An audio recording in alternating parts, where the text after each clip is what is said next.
Guys, bago natin linisan guys, alisan muna natin ang tinik para pag naglinis na tayo ng kaliskis guys, maganda yung ating hindi na tayo matitinik guys. Alisin muna natin yung mga tinik sa tabi-tabi niya guys, para naman madali-dali ang pagkaliskis natin guys, wala nang tinik sa tabi. Minsan kasi nakatinik pa yan guys, mga nasa likod nila. Sarap kasi ito guys sa sabaw bago natin guys kaliskisan at alisan ng bituka. Dapat maalis muna natin ang kanyang tinik sa likod guys, para hindi tayo matinik naglinis na tayo ng isda. Yan guys, ito masarap sa bawang guys, lapu-lapu. Sa anong tawag natin ito, tropa. Karaniwang sa amin yung tawag ito guys, lapu-lapu. Yan, malalaki ang tinik ng guys.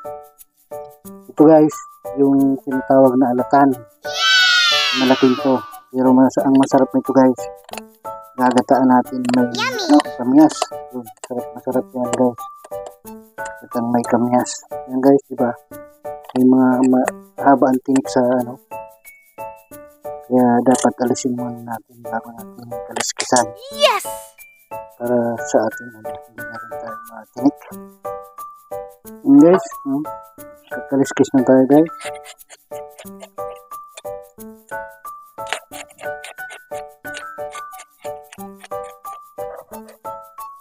Sarap nito guys, isasabaw natin guys. Yan guys, ito yung ating nililinisan guys. Yan.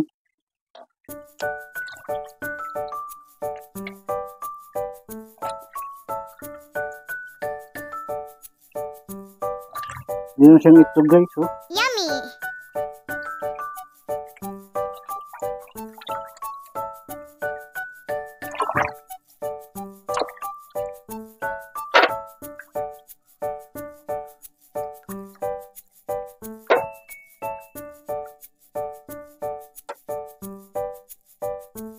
Yan mga kamix, malinis na ang ating isda guys.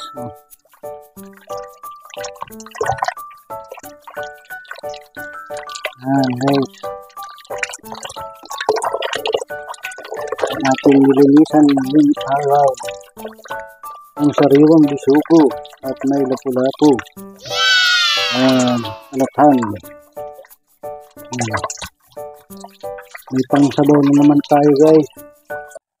Yan guys, tapos na nating linisan ang ating isda. Yan, mag-iwan na lang tayo kung anong luto niyan. Pero mas masarap niyan guys ang sinabawan. Yan, bisugo, alatan at lapu-lapu guys. Yan guys, hanggang dito na lang po muna ang aking munting vlog. Maraming salamat po sa inyong suporta at panonood sa aking mga ginagawang video. Mag-iingat po kayo lagi saan man po kayo nandoon. At huwag niyo pong kalimutan mag-like and share and subscribe na rin po. At pakipindot na rin po ang ating notification bell para po updated po kayo sa aking mga ginagawang video. Hanggang dito na lang po ang aking munting vlog. Bye bye! Ingat po kayo palagi. Jesus love you po. Bye bye!